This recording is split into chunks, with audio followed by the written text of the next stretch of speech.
할렐루야. 네, 반갑습니다. 한 주간 다들 아마 조선 명절 보내시느라 여러 또 분주하게 움직이시고 하시느라 거의 정신이 없지 않았을까라는 생각이 들기도 하는데, 간밤에 또 지난 어제 또 비가 또 엄청나게 와서 우리 부산도 비가 많이 오고 다 지역도 비가 많이 와서 비 피해로 인하여서 많은 또 어려움들을 겪고 있는 사람들도 있고, 우리 성도님들 가정에는 또 혹시 비 피해가 없을까라는 걱정도 들어집니다. 여러 가지 추석도 보내고 또 비위로 있고 여러 가지 또 분주한 한 주간의 삶을 살지 않았는가라는 생각이 들어집니다. 오늘 하나님께서 또 우리 그 가운데에서도 우리의 마음을 하나님께서 잡아주시고 이렇게 은혜의 예배의 자리로를 인도해 주셨습니다. 우리 함께 예배하러 나오신 우리 사랑하는 성도님들 주님의 이름으로 환영하고요, 모두가 하나님의 크신 은혜를 경험하는 복된 시간 되기를 소원합니다. 오늘 우리는요, 사도행전의 말씀을 우리 함께 읽었습니다. 본문의 말씀을 가지고 은혜의 방법이라는 제목으로 같이 말씀을 나누고자 합니다. 구원의 은혜를 전달하는 방법, 이게 원래 전체 기도 전체 제목인데 길어서 좀 짧게 은혜의 방법이라고 짧게 정리를 한번 해보았습니다. 사랑하는 우리 성도 여러분, 우리는 앞선 시간들을 통해서 하나님의 백성으로서 하나님의 말씀을 온전히 지키고 순종하는 삶을 살아야 함에도 불구하고 하나님의 말씀을 완전히 지킬 수 없는 우리의 연약함과 여전히 우리에게는 비참한 죄의 문제가 남아있는 그런 비참한 죄인임을 우리는 말씀을 통해서 우리가 깨닫고 말씀을 통해서 우리가 배웠습니다. 그러나 너무나도 감사하게도 우리 하나님은 이러한 우리의 문제를 해결하기 위해 우리에게 두 가지의 은혜의 선물을 주셨음 또한 우리가 함께 말씀을 통해서 살펴보았었죠. 그것이 바로 우리가 앞 시간에 살펴보았던 믿음과 그리고 지난주에 살펴보았던 회개였습니다. 이 믿음과 회개는 우리 구원의 회개는 모두 구원의 은혜로 우리에게 주어진 하나님 은혜의 선물입니다. 이는 곧 내가 가지고 싶다고 해서 또한 내가 하고 싶다고 해서 할 수 있는 것이 아니다라고 하는 것이죠. 하나님께서 베풀어 주셔야지만 그 모든 것이 가능한 것입니다. 그러므로 우리가 스스로 해결할 수 없는 우리의 죄 문제를 해결하기 위해서 믿음과 회개를 작동할 수 있도록 우리에게 그것을 은혜를 베풀어 주시고 우리가 그 행동을 할 수 있도록 베풀어 주시는 분이 바로 성령 하나님이시다라고 하는 사실을 우리가 결코 잊어서는 안 됩니다. 그러므로 우리는 이제 내 안에 계신 성령 하나님의 능력과 그 역사하심을 통해서 믿음 안에서 우리는 승리하는 삶을 살 수가 있고, 또한 우리 스스로 어찌하지 못하는 우리 안에 있는 그 죄의 문제를 해결할 수 있는 은혜를 누리게 되는 것이죠. 그러면 여기서 우리는 한 가지 고민을 하게 됩니다. 그것은요, 무엇이냐면 금방 제가 말씀을 드린 것처럼 성령 하나님이 우리 안에 계신 성령 하나님의 그 능력으로 말미암아 우리는 날마다 매일의 삶 속에서 믿음 안에서 승리를 할 수 있고 우리 안에 있는 죄의 문제를 해결할 수 있는 그런 은혜를 누릴 수 있다라고 말씀을 드렸는데, 여기서 한 가지 고민되는 것이 바로 이론상 성령 하나님의 은혜로 인해서 우리가 그것들을 분명히 누려야 되고 우리 안에 있는 그 성령 하나님의 은혜로 우리 안에 있는 그 죄의 문제를 우리가 회개함으로 죄의 짐에서 내려놓아야 하는데, 왜 우리의 삶 속에는 여전히 믿음이 흔들리는 그러한 삶을 살아가고 있고 또 죄의 침으로 인해서 날마다 억눌리며 내 안에서 끊임없는 정죄의 소리가 들리며 그것으로 인해서 괴로워하는 것인가 라고 하는 거죠. 이론상 분명히 우리 안에 하나님의 영이 계시기 때문에 우리는 그 모든 것에서부터 자유함을 누릴 수 있고 날마다 승리할 수 있다라고 성경은 우리에게 말씀을 해주시는데, 왜 현실의 삶 속에서는 나는 여전히 나의 믿음이 흔들리고 여전히 죄의 문제에 대해서 내가 이렇게 고민을 하게 되는가라고 하는 것이죠. 사랑하는 여러분, 이렇게 된 데는 아주 중요한 이유가 있어요. 그것은 무엇이냐면 우리 인간의 연약함 가운데 가장 아주 치명적인 연약함이 우리 안에 남아있기 때문입니다. 그것은 바로 우리가 늘 어리석은 망각의 존재다라고 하는 것이죠. 우리는 너무나도 쉽게 하나님의 은혜를 잊어버리는 그러한 존재들이다라고 하는 것입니다. 하나님의 은혜의 선물이 우리에게 주어졌고 우리 안에 성령께서 계심에도 불구하고 그 은혜의 기적을 기억을 우리는 잊어버리고 심지어 우리와 함께 하시는 성령 하나님의 그 존재조차 우리가 잊어버린 채 어리석게도 늘 혼자 자신의 문제를 해결하고자 몸부림치고 있다라고 하는 것입니다. 그러다 보니 마치 아주 깊은 늪에 빠진 사람들처럼 스스로 허우적거릴수록 문제 해결보다는 오히려 더 깊은 수렁으로 빠져드는 것이 우리 인간의 그 연약함의 대표적인 모습이라고 할 수가 있을 것입니다. 사랑하는 성도 여러분, 우리가 이렇게 한번 생각해 볼 수 있을 것 같습니다. 우리가 누군가에게 선물을 한번 받았다라고 생각을 해봅시다. 생각만 해도 선물이라고 하는 것은요, 생각만 해도 무척 기분이 좋습니다. 선물 받고 기분이 나쁜 사람이 있다라고 한다면 아마 그 선물에 대한 그 선물 자체가 아주 어떤 안 좋은 의도로 주어진 선물이라고 한다면 그 선물을 받고 기분이 나쁘겠죠. 예전에 제가 사회 갈 때 우리 청소년 우리 아이 가운데 하나가 이 좀 정신세계가 아주 독특한 아이가 하나가 있었어요. 이 여자아이인데 이 아이가 우리 청년 중에 하나가 아르바이트를 하고 있는 빵집을 찾아왔어요. 빵집을 찾아와서는 빵을 하나 만들어 달라고 주문을 하더래요. 그 빵을 만들어 달라고 주문을 하는데 그 빵에 어떤 빵이냐고 하냐면 이 빵을 어떤 모양으로 만들어 달라 했냐면 죄송합니다. 여러분 식사 전인데 똥 모양으로 만들어 달라고 하면서 그림을 그려온 거예요. 그래갖고 아주 예쁘게 쌓아놓은 동글동글동글하게 말려 올라간 그림에서 보통 볼 수 있는 그 모양으로 색깔도 똑같이 해서 너무나도 리얼하게 그것을 케이크로 만들어 달라고 한 거예요. 이걸 왜 만들어 달라고 했을까? 라고 했더니 알고 보니 이걸 누군가에게 선물을 주기 위해서 이거를 만들어 달라고 했다는 거예요. 근데 이걸 누구에게 선물을 주냐면 평소 학교에서 자기를 힘들게 하고 자기를 괴롭히는 아이가 있대요. 그 아이에게 선물로 주려고. 이게 무슨 의도인지를 제가 도저히 이해를 못 해가지고 그래 결국 그 빵을 만들어 케이크를 그 청년이 저에게 이야기를 해줘서 제가 들었는데 그래 결국 그거 만들어 줬냐니까 그거 어떻게 만들어요 하면서 결국 우리 빵집에서 못 만든다 해가지고 거절했다라고 하는 이야기를 한번 들은 기억이 있습니다. 사랑하는 여러분, 이런 어떤 안 좋은 의도를 가지고 가지고 선물을 할 때는 그 선물이 반갑지는 않겠죠. 그러나 대부분의 선물은 그런 의도로 해서 선물을 주지 않죠. 대부분의 선물은 축하를 한다든지 아니면 나의 마음을 담아서 주는 것이기 때문에 선물은요 항상 받는 사람들로 하여금 마음에 기쁘게 만들어주는 그러한 것이다 라고 할 수가 있습니다. 선물을 통해 선물을 주는 대상을 다시 한 번 더 생각하게 됨으로써 아마 서로의 관계가 좀 더 돈독해질 수 있는 그런 가능성이 높아지는 것이죠. 선물이라고 하는 것이 그렇습니다. 비록 이 선물이 큰 선물은 아닐지 모르지만 그 안에 담겨 있는 의미와 메시지에 따라서 그것을 주는 사람과 받는 사람 사이의 관계 속에 아주 큰 효과를 나타낼 수 있고 그 효과를 만들어낼 수 있는 것이 선물이라고 하는 것일 것입니다. 그런데 안타깝게도 우리 인간들은 너무나도 연약한 존재이죠. 연약한 존재이기에 그 고마움을 오랫동안 기억하지는 못합니다. 받았을 때는 잠시 기쁘고 더없이 오래 기억할 것 같은데 얼마의 시간이 지나고 나면 그 감격을 잊어버리는 것이 우리 인간의 연약한 모습이다라고 하는 것이죠.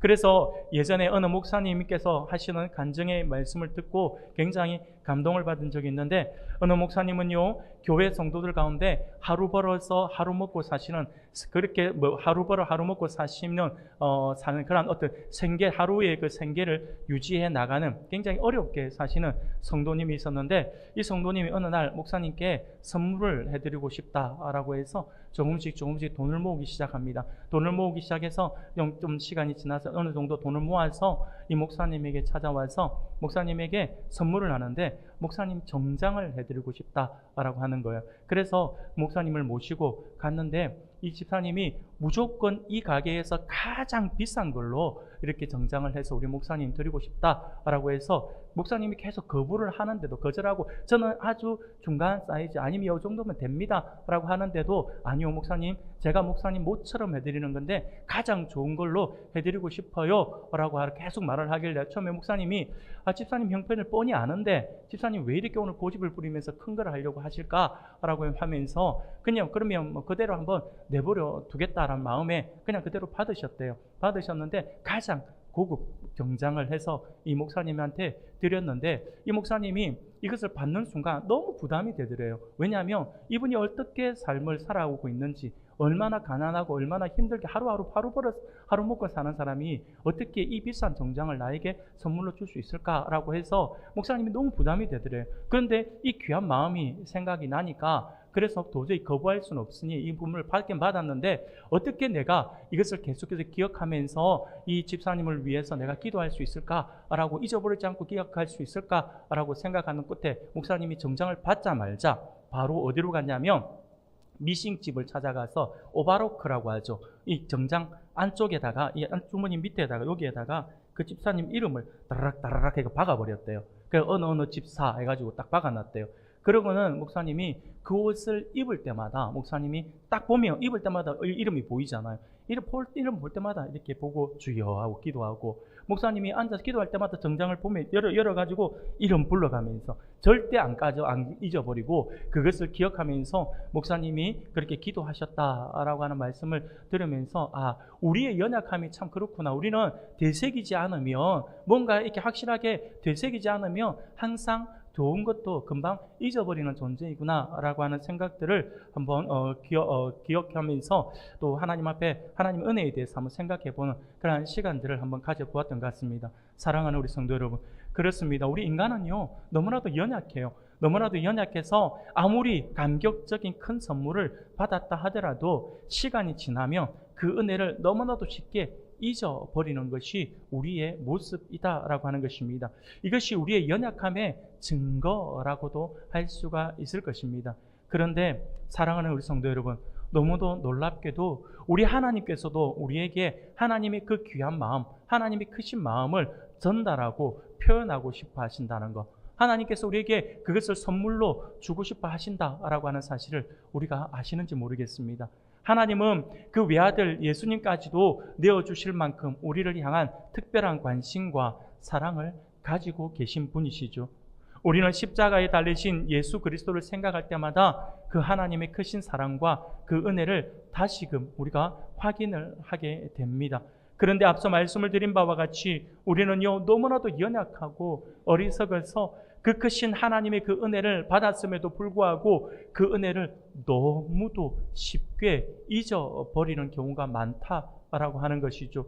그런데 우리 하나님은 이런 우리의 연약함과 어리석음을 잘 알고 계시기 때문에 그와 같은 구원의 은혜를 되새기고 상기하며 늘 기억할 수 있도록 우리에게 특별한 수단을 함께 은혜의 선물로 주셨다라고 하는 것입니다. 그래서 그 수단, 그 방법을 우리가 볼 때, 그것을 경험할 때마다 우리는 하나님의 크신 은혜, 구원의 그 은혜를 기억하고 그 은혜를 우리가 누릴 수 있게 되었다라고 하는 것이죠. 그것이 무엇일까요? 바로 하나님의 은혜의 방법, 곧 은혜의 외적 수단으로 우리가 일컫는 바로 말씀과 성례와 기도입니다. 이 세 가지가 하나님께서 우리에게 은혜의 외적 수단으로 우리에게 주신 하나의 방편이다라고 하는 사실을 우리가 결코 잊어서는 안 됩니다.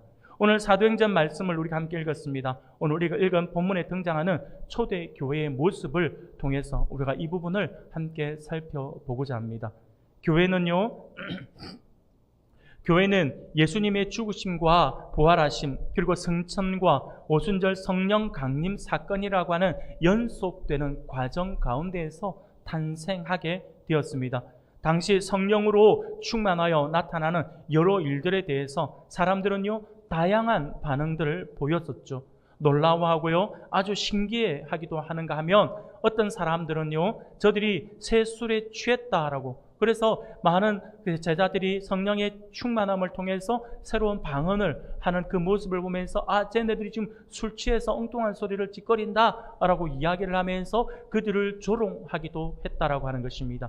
그러나 이에 대해서 베드로는요 지금 눈앞에 나타나 보이는 이 일이 예전부터 선지자들을 통하여서 예언하신 말씀의 성취다라고 하는 것을 선포합니다.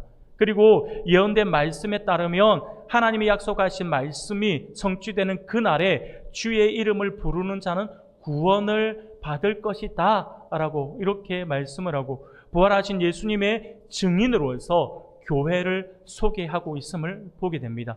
비록 사람들은 예수님을 십자가에 못 박아 죽게 했지만 하나님이 그를 주와 그리스도가 되게 하셨음을 베드로는요 성령에 충만하여서 힘있게 전달했다라고 하는 것입니다. 그런데 그렇게 베드로의 강력한 메시지를 들은 사람들 가운데 놀라운 일이 나타나기 시작합니다. 어떤 놀라운 일이 일어났냐니까요. 그 베드로의 설교를 들었던 많은 사람들이 그 말씀에 찔림을 받게 되었습니다. 마음의 찔림을 얻어서 그들이 소리치기를 그러면 형제들아 우리가 어찌할꼬? 라고 하며 자기의 그 죄의 문제가 찔림을 받으니까 이것 때문에 너무 부담스러운 거죠. 너무 부담스러우니까 나타나는 반응으로서 우리가 어찌할꼬? 라고 하는 탄식이 섞인 질문을 하게 되었습니다. 그 질문을 받자 베드로는요 그들을 향하여서 무엇이라고 선포합니까? 너희가 회개하여 각각 예수 그리스도의 이름으로 세례를 받고 죄 사함을 받으라 라고 권면을 하고 있는 것을 보게 됩니다. 사랑하는 우리 성도 여러분, 그렇습니다. 이처럼 회개하고 예수 그리스도에 대한 믿음을 고백하여 그 이름으로 세례를 받는 것은 당시 교회의 일원이 되기 위해 반드시 거쳐야 하는 과정이었습니다. 그런데 여기서 중요한 것은요, 그렇게 회개하고 세례를 받으면 어떻게 되는가라고 하는 거죠. 그런데 베드로는요, 그 이후에 회개하고 세례를 받으면 어떻게 되는지 명확하게 우리에게 말씀해 주고 있어요. 38절 하절이죠. 38절 하반절에 보면 그리하면 성령의 선물을 받으리니 라고 선포를 하고 있음을 보게 됩니다.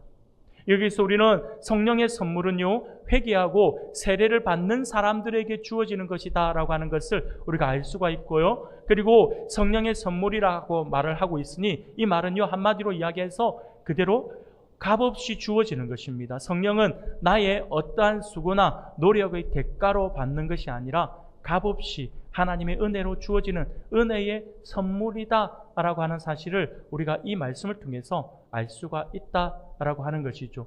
이날 베드로의 설교를 듣고 많은 사람들이 베드로가 지시하는 대로 그것을 따라 행동합니다. 그래서 베드로의 설교를 듣고 그대로 실천을 냈어요. 그들은 회개했고요. 죄 사함을 얻기 위해 예수 그리스도의 이름으로 세례를 받기를 원했습니다. 41절 말씀을 보니 이렇게 말씀을 합니다. 우리가 같이 한번 읽어보겠습니다. 시작. 그 말을 받은 사람들은 세례를 받음에 이날의 신도의 수가 3,000이나 더하더라. 아멘. 사랑하는 여러분, 베드로의 말씀을 듣고 베드로가 선포하는 설교의 말씀을 듣고 세례를 받아 성도가 된 사람들의 수가 3,000이나 되었다라고 이렇게 말씀을 하고 있습니다.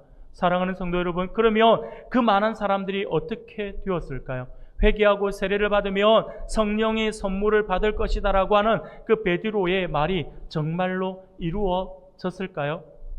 이어지는 42절은 그렇게 모인 교회에서 공동체가 어떤 일에 힘썼는지를 소개하고 있음을 보게 됩니다. 42절을 같이 읽겠습니다. 시작.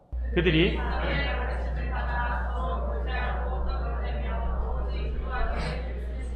아멘. 회개하고 세례를 받아서 성령의 선물을 회개하고 세례를 받으며 성령의 선물을 받는다라고 했는데 바로 그 일이 나타난 거죠. 그렇게 회개하고 세례를 받아서 성령의 선물을 받은 사람들이 어떤 그 성령의 선물을 받은 그 증거로 그들이 보여준 행동이 바로 이 42절 말씀입니다. 그들이 사도의 가르침을 받아 서로 교제하고 떡을 떼며 오로지 기도하기를 힘쓰니라 라고 말씀을 하고 있습니다. 그들이 힘쓴 것이 바로 이 네 가지였습니다. 성령의 은혜를 받고 성령의 선물을 받은 사람들에게 나타나는 하나의 증거이기도 하고요. 그렇게 성령의 선물을 받은 공동체가 보여주는 모습이라고 할 수가 있습니다. 그것이 네 가지의 모습으로 나타났는데 그 네 가지가 무엇이냐니까 사도들의 가르침을 받는 일에 힘을 썼고요. 서로 교제하는 일에 힘을 썼으며 떡을 떼는 일에 힘을 썼고요. 기도하는 일에 힘을 썼다라고 성경은 우리에게 분명히 말씀을 해주고 있습니다. 다시 말해서 오순절 성령 강림 사건 이후 베드로의 설교를 통해 회개하고 세례를 받아 예루살렘 교회 공동체의 일원이 된 사람들은 총 4가지 일에 힘을 썼다라고 하는 것입니다. 먼저 사도의 가르침을 받았다라고 하죠. 사도의 가르침을 받았다. 이게 어떤 것이냐면요, 이 말은 말 그대로 사도들이 전하는 그 가르침을 받았다라고 하는 것입니다. 여기서 원래는 사도의 가르침을 받았다라고 하잖아요. 그런데 사도의 가르침이라고 했는데 사도의라고 번역된 헬라어 원문을 보면요, 아포스톨론이라고 하는 단어인데 이 아포스톨론을 사도의라고 이렇게 번역을 했어요. 그런데 이 아포스톨론은요, 복수형이에요. 복수형이기 때문에 사도의 가르침이라고 해석을 하기보다는 사도들의 가르침을 받았다라고 표현하는 것이 정확한 표현이라고 할 수가 있습니다. 그리고 가르침을 받아라고 하잖아요. 이 가르침을 받아라고 하는 것은 헬라어로 디다케라고 하는 단어인데 이 디다케라고 하는 단어는 단수형입니다. 왜 제가 헬라어 원어를 쓰면서 하나는 복수고 하나는 단수인가 라고 이렇게 이야기하고 있냐면 아주 중요한 의미를 담고 있기 때문입니다. 바로 쉽게 말씀을 드리며 베드로의 설교로 인해서 예수님을 믿게 된 수천 명의 신자들에게 예수님의 제자들 곧 사도들이 모두가 함께 힘을 모아서 그들을 가르치기 시작했다라고 하는 것입니다. 그런데 그들의 가르침은 한 가지였다라고 이야기하고 있는 것입니다. 그 사도들이 자신들의 생각이나 개인적인 철학을 가르친 것이 아니라 오직 예수 그리스도의 생애와 구원의 그 사역, 즉 복음만을 가르쳤다라고 하는 것입니다. 그러므로 이렇게 베드로의 설교를 통해서 회개하고 세례를 받아 예루살렘 교회 공동체 일원이 된 사람들은요, 예수님이 전한 하나님 나라의 복음과 실제로 예수님이 보여주신 십자가의 부활의 그 복음에 대해서 자세히 가르침을 받고 또한 그것을 어떻게 증언할 것인지 사도들을 통하여 듣고 배우고 익히는데 힘을 썼다라고 하는 것입니다. 사랑하는 여러분, 이처럼 교회가 사도들의 가르침을 받은 것은요, 하나님께로부터 온 권위에 입각한 것입니다. 이는 교회를 교회되게 하는 아주 중요한 요소라고 할 수가 있습니다. 교회는 가르침이 있는 공동체가 되어야 합니다. 그것이 가장 우선이 되는 공동체가 되어야 한다라고 하는 것입니다. 오순절 성령 강림 사건 이후 사도들이 가장 치중한 것이 바로 이 가르침이었습니다. 왜 이 가르침이 중요하냐면 성도들이 모였잖아요. 모여서 이 목회자를, 오늘날 치면 목회자 아니면 교육자들을 통하여서 교육을 받아야 돼요. 하나님의 말씀에 대한 교육을 받고 가르침을 받아야 돼요. 그것으로 끝나는 것이 아니라 가르침을 받아서 우리의 신앙이 성장하고 성숙되어야 되죠. 근데 여기서 끝나는 것이 아니라 그렇게 성장하고 성숙한 사람들이 나가야 되는 거죠. 나가서 복음을 증거하는 주님의 강한 군사로서의 그 사명을 감당하게 하기 위해서 이 가르침의 사역이 있어야 한다라고 하는 것입니다. 이것이 너무나도 중요해요. 바로 교회를 교회되게 하는 가장 중요한 요소가 바로 이것입니다. 따라서 성경에 대한 가르침이나 배움을 소홀히 하면서 우리가 보면 그것도 또 소홀히 하는 사람들이 있어요. 이것을 소홀히 하면서 마치 그런 건 다 제쳐놓고 성령 운동이나 또는 어떤 특정한 은사 운동에 치우치거나 아니면 이런 교육이 전혀 없이 가르침이 전혀 없는 상태에서 봉사하는 것에만 치우치는 것은요, 옳지 않습니다. 가르침이 우선이 되어야 합니다. 왜 가르침이 우선이 되어야지만 봉사도 제대로 할 수 있다라고 말씀을 드리냐면요, 여러분 가르침이 제대로 되어 있지 않고 그래서 신앙의 어떤 성장이나 성숙함이 없이 우리가 봉사를 하게 되면 그 봉사는 인위적으로 하게 되게 되어 있어요. 힘으로 하게 되어 있다니까요. 그래서 그 힘이 있을 때는 은혜가 돼요. 근데 힘이 떨어지면 어떻게 될까요? 불평이 나오게 되어 있어요. 내 힘으로 일을 하면 불평이 나오게 되어 있어요. 왜 나만 이걸 하지? 왜 나만? 왜 누구는 맨날 교회도 오지 않고 맨날 주일이면 한 번만 오는데 왜 나만 매일같이 와서 이렇게 해야 되지? 막 이런 일들이 일어나는 거죠. 이것은요, 교육, 가르침이 하나님의 말씀에 대한 그 은혜가 떨어질 때에 나타나는 모습들입니다. 그렇기 때문에 우리가 가르침을 소홀히 하면서 또 어떤 특별한 은사운동 아니면 성령운동 거기에 치우쳐가 어느 교회는 뭐 어떤 성령운동하고 뭐 그렇게 한다든 어느 기도원에 가니까 그런 일이 일어나더라 라고 하면서 그쪽으로 달려나가는 것은 틀렸다라고 하는 거죠. 교회 안에서 가르침이 먼저 이루어져야 합니다. 그래야지만 우리가 봉사해도 더 은혜로운 봉사를 할 수 있고 봉사하면서 즐겁게 하나님의 영광을 드러낼 수가 있다라고 하는 것이죠. 교회의 출발점은요, 복음의 선포와 구원의 진리에 대한 가르침과 배움이다라고 하는 사실을 우리가 결코 잊어서는 안 될 것입니다. 그리고 두 번째는 교제이죠. 성령 충만한 교회 공동체는 서로 교제하는 일에 힘을 쓴다라고 하는 것을 잊어서는 안 됩니다. 성도 간의 교제는요, 사도행전뿐만 아니라 신약 성경 전체에서 강조되는 교회의 너무나도 중요한 요소입니다. 사도행전은요, 성령으로 충만한 교회 공동체의 모습으로 교제를 제시하는데요, 초대교회에서 성도들의 교제는요, 정신적 교제뿐만 아니라 물질적인 교제도 함께 나누었다라고 하는 것입니다. 이 교제는요, 바로 정신적인 어떤 교감을 나누는 것으로 끝나는 것이 아니라 물질적인 은혜도 함께 나누는 참 교제가 이루어졌다라고 하는 거죠. 교제라고 할 때에 이 교제에 해당되는 헬라어 원어를 보면요, 한번 들어보셨을 거예요.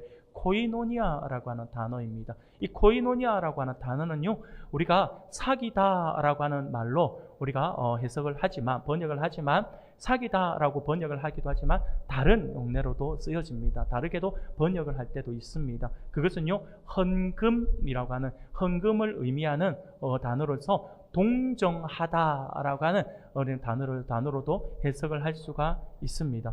쉽게 말씀을 드리면 오순절 성령 강림 후에 교회를 구성한 성도들은요, 같은 신앙 안에서 서로 영적인 교제를 나누었을 뿐만 아니라 물질적으로 정말 힘들고 어려운 지체들을 돌아보면서 자기의 물건을, 자기의 어떤 물질을 내어놓아서 나누어 주면서 서로 도와주는 그 일들을 했다라고 하는 거죠. 그게 참 교제다라고 하는 것입니다. 초대교회 성도들은요, 서로 이와 같이 교제하는 일에 힘썼고 성령 충만한 교회는 서로 교제하는 일에 힘을 쓴다라고 하는 사실을 우리가 잊어서는 안 될 것입니다. 만약 우리의 모임 중에 서로 간의 교제와 사귐이 없다라고 한다면, 그 일에 힘을 쏟는 모습을 우리가 찾아보기 힘들다라고 한다면, 과연 우리 가운데 성령의 충만함이 있는지 진지하게 우리의 공동체를 돌아보아야 할 것입니다. 그리고 또 이 초대교회 성도들은요, 세 번째로 떡을 떼는 일을 했다라고 말씀을 하죠. 떡을 떼는 일이라고 하면요, 금방 우리가 확 와닿지 않습니다. 원문을 직역하면요, 떡을 떼다라고 하는 이 의미는 빵을 쪼개는 일, 이렇게 번역을 할 수가 있습니다. 1차적으로 이것은요, 한마디로 이야기하면 식탁 교제를 이야기하고 있는 것입니다. 초대교회 성도들은요, 당시 성도들 가운데 극빈자들이 많았기 때문에 항상 여유가 있는 사람들이 빵과 음식을 가져왔어요. 그리고 가져와서 함께 식사를 나누는 일이 자연스럽게 이루어졌습니다. 그것을 애찬이라고 하죠. 밥을 못 먹고 하루 종일 굶고 있는 성도들이 있을 수 있기 때문에 내가 여유가 있으면 집에서 음식을 가지고 오는 거죠. 가지고 와서 혹시 오늘 하루 중에 굶고 교회를 온 사람이 있지는 않을까라고 하면서 그들을 위해서 이 음식을 차려놓아요. 그러면 가난하고 극빈해서 먹지 못했던 사람, 배가 고무라도 고픈 사람들이 오면 그것을 자연스럽게 먹으면서 그리스도의 사랑을 나누는 거죠. 그것을 애찬이라고 합니다. 그래서 초대교회 성도들은 이런 모습이 너무나도 자연스러웠어요. 그리고 그 일을 위해서 매우 힘을 쏟았다라고 하는 것입니다. 그런데 여기서 떡을 뗀다라고 하는 것은요, 비단 빵을 같이 먹는다라고 하는 것으로만 해석을 하지는 않습니다. 더 나아가서 그들의 식탁 교제 안에는 무엇이 있었냐면 애찬과 함께 성찬이 함께 이루어졌습니다. 예수님의 죽으심을 기억하는 그 예식이 함께 있었다라고 하는 것입니다. 바로 성찬 예식을 이야기하는 거죠. 예수님께서 6월절 마지막 만찬을 제자들과 함께 나누시면서 새 언약의 말씀을 제정해 주셨습니다. 예수님은 제자들과 함께 떡과 잔을 나누며 이것이 내 살이고 내 피다라고 말씀을 하셨죠. 이와 같은 주님의 성찬은 주님이 다시 오시는 날까지 기억해야 할 성례입니다. 바로 거룩한 예식이다라고 하는 것이죠. 초대교회 성도들은요, 바로 이 일을 위해서 항상 마음과 정성과 힘을 쏟았다라고 하는 것입니다. 매주 초대교회는요, 매주 애찬과 성찬이 함께 곁들여진 그러한 예식을 치루었다라고 하는 것입니다. 그리고 마지막으로 네 번째는요, 기도했다라고 이야기를 합니다. 초대교회 공동체는요, 기도에 힘썼어요. 예수님이 힘쓰고 애써 간절히 기도하신 것처럼 그들은 마음을 같이하여 기도하는 일에 힘을 썼어요. 개인적으로 기도할 뿐만 아니라 모여서 공적으로 기도했습니다. 초대교회가 역동성을 가질 수 있었던 것은요, 바로 이 기도가 뒷받침되었기 때문이다 라고 하는 사실을 우리가 잊어서는 안 될 것입니다. 사랑하는 우리 성도 여러분, 오늘 말씀 가운데 나타난 베드로의 선포에 따르면 복음이 선포되는 것을 듣는 우리에게는요, 반드시 두 가지의 반응이 나타나게 되어 있고 그것이 필요하다라고 하는 것을 보게 됩니다. 하나는요, 회개입니다. 회개가 있어야 하고, 그 다음으로는요, 죄 사함을 얻기 위하여 예수 그리스도의 이름으로 세례를 받아야 한다라고 하는 것입니다. 그러면 우리에게 성령의 선물이 주어진다라고 하는 것입니다. 특별히 하나님은 우리에게 구원의 유익을 누리게 하기 위한 특별한 수단으로 주신 그 선물을 우리에게 주셨는데, 그것이 제가 앞전에도 말씀을 드린 것처럼 바로 말씀과 성례와 기도였다라고 말씀을 드렸습니다. 그래서 하나님의 성령을 선물로 받은 초대교회 성도들이 보였던 이 네 가지의 모습들이 바로 이것을 이야기하고 있어요. 말씀과 성례와 기도다라고 하는 거죠. 초대교회 성도들이 힘쓴 일 가운데 사도들의 가르침을 듣고 받고 배우는 일은 은혜의 외적 수단으로서 우리에게 주어진 말씀을 듣고 받고 배우는 일과 마찬가지 일입니다. 그들이 사도들이 전하여 준 가르침, 더 거슬러 올라가서 주님이자 그리스도이신 우리 예수님께서 전하신 복음의 말씀을 부지런히 배우고 가르치고 전함으로 그들은 하나님이 베푸시는 구원의 은혜를 누렸다라고 하는 것입니다. 말씀을 가까이 하니, 하나님의 그 말씀을 가까이 하니 내 안에 있는 그 구원의 은혜를 잊어버릴 수가 없는 거죠. 그래서 끊임없이 말씀에 대한 훈련, 말씀에 대한 그러한 훈련이 이루어져야 한다라고 하는 것입니다. 또한 초대교회 성도들은 떡을 떼는 일에 힘을 썼다라고 했잖아요. 단지 식탁 교제로서 식사를 하는 것을 넘어서 예수님이 찢기신 살과 흘리신 피를 기념하는 예식을 소중히 여기며 그것을 행하는 일에 힘썼다라고 하는 것입니다. 비록 오늘날 성찬 예식이 매주 이루어지지는 않지만 성찬 예식에 참여하는 일을 소중히 여기고 그 의미와 뜻을 기억하며 되새기는 일에 더욱 관심과 힘을 쏟아야 한다라고 하는 것입니다. 또한 성찬과 더불어 세례에서도 그리스도와 함께 죽고 그리스도와 함께 살아난다라고 하는 의미와 뜻을 늘 기억하면서 새롭게 할 필요가 있습니다. 이와 같은 성례는 하나님께서 우리에게 구원의 유익을 누리도록 주신 은혜의 수단이다라고 하는 사실을 잊어서는 안 될 것입니다. 그리고 기도하는 일조차도 하나님이 우리에게 허락하신 또 하나의 구원의 은혜를 누리는 방편인 것이죠. 초대교회 성도들은요, 기도에 힘썼어요. 그들은 모였을 때에 마음을 합하여 기도하는 일에 힘을 썼고요, 개인적으로 흩어져서도 기도하는 일에 힘을 썼습니다. 하나님은 초대교회 성도들의 기도를 들으셨고 그리고 응답하셨어요. 그들에게 은혜를 베풀어 주셨습니다. 마찬가지로 우리 하나님은요, 우리의 기도를 들으시고 응답하시며 은혜를 베풀어 주신다라고 하는 사실을 반드시 기억할 수 있기를 바랍니다. 그래서 우리가 오늘날 정말 힘써야 하는 것은요, 기도입니다. 기도에 힘써야 합니다. 하나님께서 우리의 기도를 반드시 들으시고 우리가 소원하는 바를 응답해 주신다라고 하는 사실을 믿고 기도하는 일에 더욱더 힘을 쓰는 우리 성도님들이 되기를 소원합니다. 사랑하는 우리 성도 여러분, 이처럼 우리는요, 은혜의 외적 수단으로 주어진 말씀과 성례와 기도를 통해서 하나님으로부터 받은 구원의 은혜를 보존하고 유지할 수가 있습니다. 교회는 우리에게 허락하신 은혜의 방편이 무엇인지를 바로 알고 그것을 통해 하나님의 은혜를 얻고 구원의 유익을 누려야 합니다. 우리 성도들 모두가 특정한 어떤 몇몇 사람이 아니라 우리 모두가 분명히 우리가 알아야 돼요. 그것을 다 알고, 그래서 그것을 알아야지만 우리가 구원의 유익을 참으로 누릴 수가 있습니다. 우리에게 하나님께서 주시는 은혜의 방법, 곧 은혜의 수단이 무엇인지를 우리가 알아야 한다라고 하는 거죠. 웨스트민스터 소요리문답 88문을 보면 이렇게 질문을 합니다. 그리스도께서 우리에게 구원의 유익을 전하시려고 나타내시는 보통의 방법이 무엇인가? 라고 질문을 합니다. 그 답을 우리가 같이 한번 읽겠습니다. 시작. 그리스도께서 보통의 방법은 그의 규례인데 특별히 하나님의 말씀과 성례와 기도이다. 이것이 모두 그 택하신 자에게 효력이 되어 구원을 얻게 된다. 사랑하는 우리 성도 여러분, 웨스트민스터 소유리 문답에서 명확하게 우리에게 이것을 가르쳐 주고 있습니다. 그러므로 우리에게 허락하신 하나님의 은혜를 우리가 날마다 온전히 누리는 그러한 삶을 살아가기 위해서는 하나님께서 우리에게 주신 은혜의 방법, 바로 외적 수단으로서 말씀과 성례와 기도에 우리가 힘써야 한다라고 하는 것입니다. 그러므로 우리는 매주 드리는 우리의 예배 속에서 과연 나는 얼마만큼의 은혜를 누리고 있는지 자신을 한번 돌아볼 수 있어야 할 것입니다.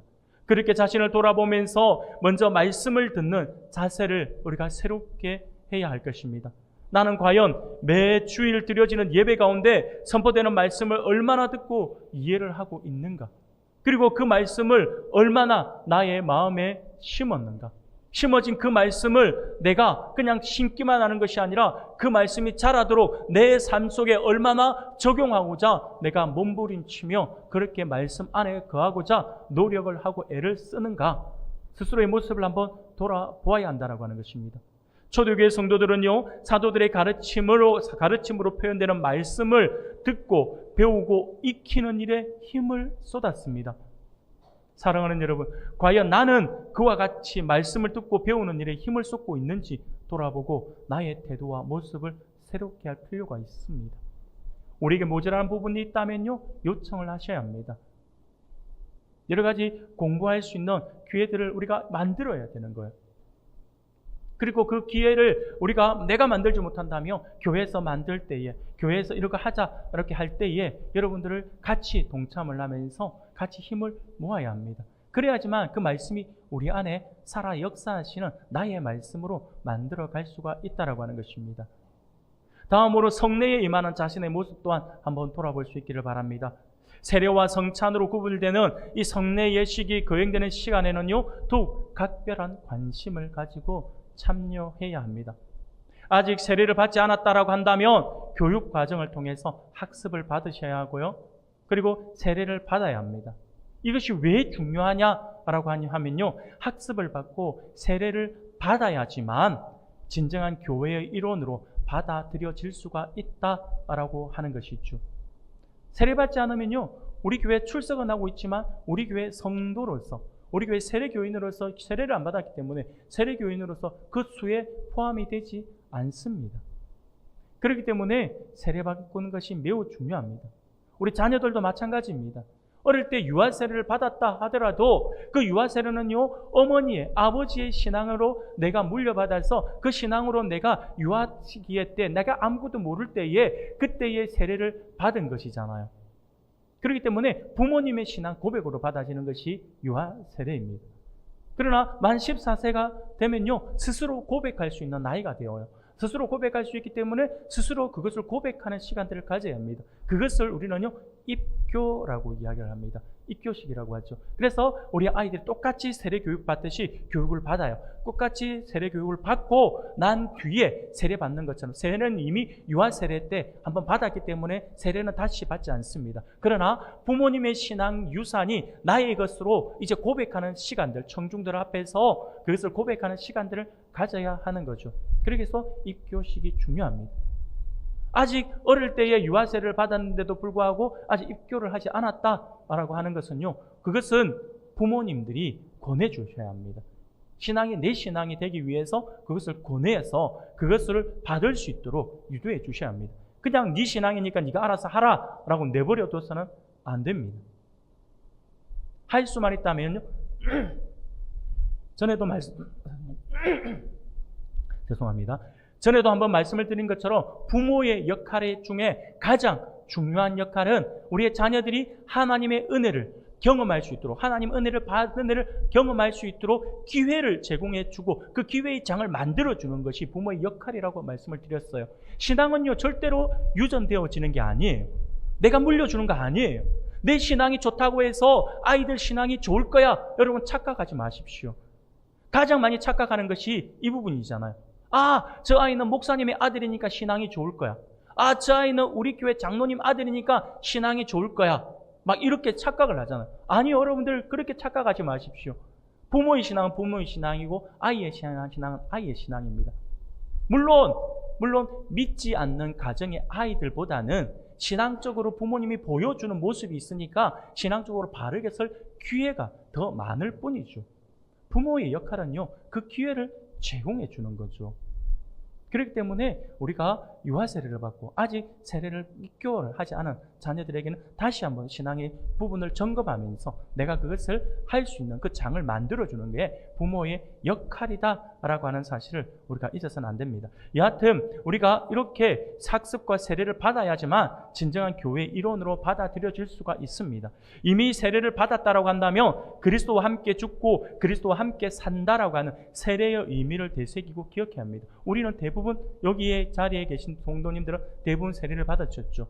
세례를 받으신 분들은요, 늘 우리가 세례의 의미를 기억하면서 우리가 그것을 되새겨야 한다라고 하는 거죠. 성찬 예식을 통해서 우리는 예수님의 죽음과 대속의 의미를 되새기면서 그것을 늘 기억해야 한다라고 하는 것입니다. 그렇게 할 때에 하나님의 그 구원의 은혜가 나를 떠나지 않는다라고 하는 것이죠.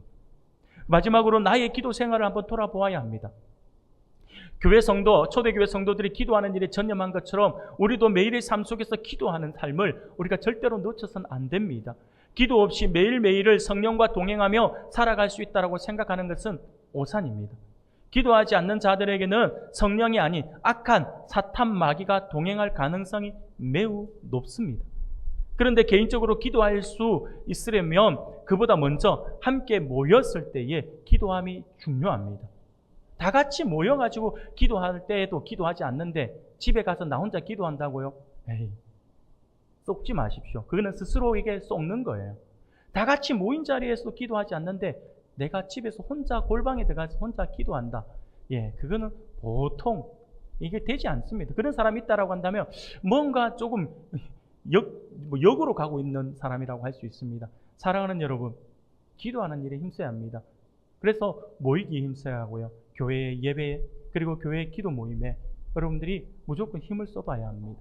그래서 모여서 함께 기도해야 합니다. 사랑하는 여러분, 초대교회 성도들은요, 모이면 기도했어요. 힘을 써서 기도했습니다. 소리 내어서 기도했습니다. 그러므로 우리 또한 마찬가지로 우리가 함께 기도하는 성도님들이 되기를 소원합니다. 모이면 기도하고 흩어지면 기도하며 전도를 통하여 주님의 사랑을 증거하는 우리 모든 성도님들이 되기를 소원합니다. 사랑하는 성도 여러분, 오늘 하나님께서 우리에게 주신 말씀을 기억할 수 있기를 바랍니다. 그래서 말씀과 성례와 기도라고 하는 하나님께서 우리에게 구원의 은혜를 전달해 주시는 이 방법, 곧 은혜의 외적 수단을 힘써 활용할 수 있는 성도님들이 되기를 소원합니다. 그렇게 은혜의 외적 수단을 힘써 활용하는 그 영혼에게 반드시 성령께서 그 삶 속에 역사해 주실 것입니다.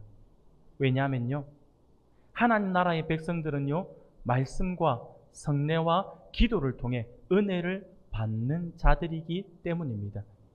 그러므로 성령님은 이와 같은 외적 수단을 통해서 우리 개개인의 삶 속에서 내적으로 구원의 은혜를 누리도록 일하심을 믿어서 더욱 하나님의 말씀 앞에 엎드려 그 말씀을 배우고 듣고 청종하는 삶, 그리고 주님이 새롭게 제정해 주신 성례를 통해 그리고 날마다 기도하기를 쉬는 죄를 범하지 않고 늘 깨어 기도함으로 하나님과 동행하는 그 삶을 살아서 하나님의 영광을 나타내고 또한 하늘의 신령한 은혜와 그 복을 날마다 누리는 그러한 삶을 살아가는 우리 모든 성도님들이 다 되시기를 주님의 이름으로 축원합니다.